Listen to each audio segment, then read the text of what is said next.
Hi friends, welcome to my channel. ఇక అహల్యకి delivery చేయడానికి గౌతమ్ అయితే స్పెషల్ గైనకాలజిస్ట్ అయిన నీలిమ అనే ఒక వ్యక్తిని అయితే డెలివరీ చేయడానికి అయితే రప్పిస్తాడు. ఇక అహల్య రిపోర్ట్స్ అన్ని చూసి ఆమె అయితే డెలివరీ చేయడానికి ఒప్పుకుంటుంది.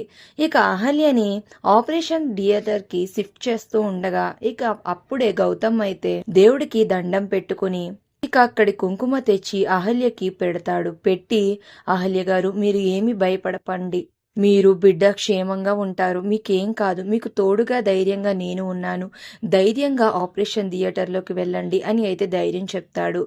ఇక అహల్య బెడ్ మీద పడుకొని ఉంటుంది. ఇక డాక్టర్లు అయితే అన్నీ చూసుకుంటూ ఉంటారు. ఇక అప్పుడే పగతో రగిలిపోతున్న అదితి అయితే ట్రాన్స్ఫార్మర్ దగ్గరికి అయితే వెళ్తుంది. వెళ్ళి, కరెంట్ ఉంటేనే కదా మీరు డెలివరీ చేయగలరు, అక్కడ డెలివరీ సాఫీగా అయ్యేది, అదే కరెంట్ లేకపోతే అప్పుడేం చేస్తారు? అహల్య, నువ్వు డెలివరీ ఎలా చేసుకుంటావో, నీ బిడ్డ నువ్వు ఎలా బ్రతుకుతారో నేను చూస్తాను అని కోపంతో రగిలిపోతూ ఒక కర్రని అయితే ట్రాన్స్ఫారం మీదకి అయితే విసిరేస్తుంది. దాంతో ట్రాన్స్ఫారంలో అయితే మంటలు చెలరేగి ఒక్కసారిగా పవర్ ఆగిపోతుంది. ఇక హాస్పిటల్ బయట గౌతమ్ ఫ్యామిలీ మెంబర్స్ అందరూ కూడా ఉంటారు. ఇక నీలిమ అయితే ఆపరేషన్ థియేటర్లో నుంచి పరుగున వచ్చి, గౌతమ్, కరెంట్ పోయింది, జనరేటర్ ఇంకా ఎందుకు ఆన్ చేయలేదు అని అడుగుతుంది. ఇక అప్పుడు గౌతమ్, జనరేటర్లో డీజిల్ లేదంట మేడం, అందుకే జనరేటర్ ఆన్ అవ్వట్లేదు, ఇప్పుడు ఎలా అని నీలిమ గౌతమ్ ఇద్దరూ టెన్షన్ పడిపోతూ ఉంటారు. ఇక ఆ చీకట్లోనే అహల్యకి డెలివరీ చేయాలని ఇక నీలిమ గౌతమ్ అయితే డిసైడ్ అవ్వి ఇక ఆపరేషన్ థియేటర్లోకి అయితే వాళ్ళిద్దరూ వెళ్తారు. ఇక అప్పుడు గౌతమ్ అంటూ ఉంటాడు, మేడం, బేబీ పొజిషన్ ఎలా ఉందో చూడండి అని అయితే చెప్తాడు. ఇక అప్పుడు నీలిమ పొజిషన్ అయితే చెక్ చేద్దామని ట్రై చేస్తుంది. ఇక అంతలో తను చెక్ చేసి, అయ్యో గౌతమ్, బిడ్డ అడ్డం తిరిగినట్టున్నాడు, అందుకే అహల్య పెయిన్స్ ఇవ్వలేకపోతుంది, ఇప్పుడు ఎలా అని అయితే అంటుంది. ఇక అప్పుడు గౌతమ్, ఏం పర్వాలేదు డాక్టర్, మనం సిజేరియన్ చేసేద్దామా అని గౌతమ్ అంటాడు.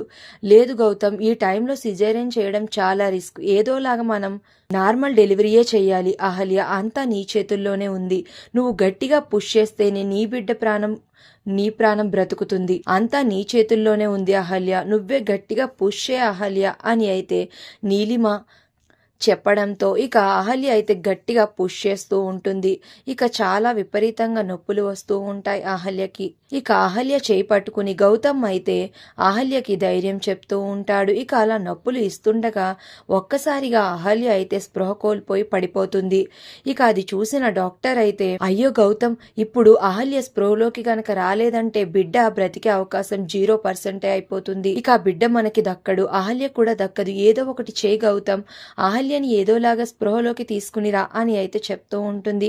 ఇక అది విన్న గౌతమ్ షాక్ అయిపోయి ఇక అహల్య అలా కళ్ళు తిరిగి పడిపోవడంతో, అహల్య, అహల్య, లే అహల్య అని కన్నీళ్లు పెట్టుకుంటూ అహల్యని లేపుతూ ఉంటాడు. మరి ఇప్పుడు ఏం జరుగుతుంది?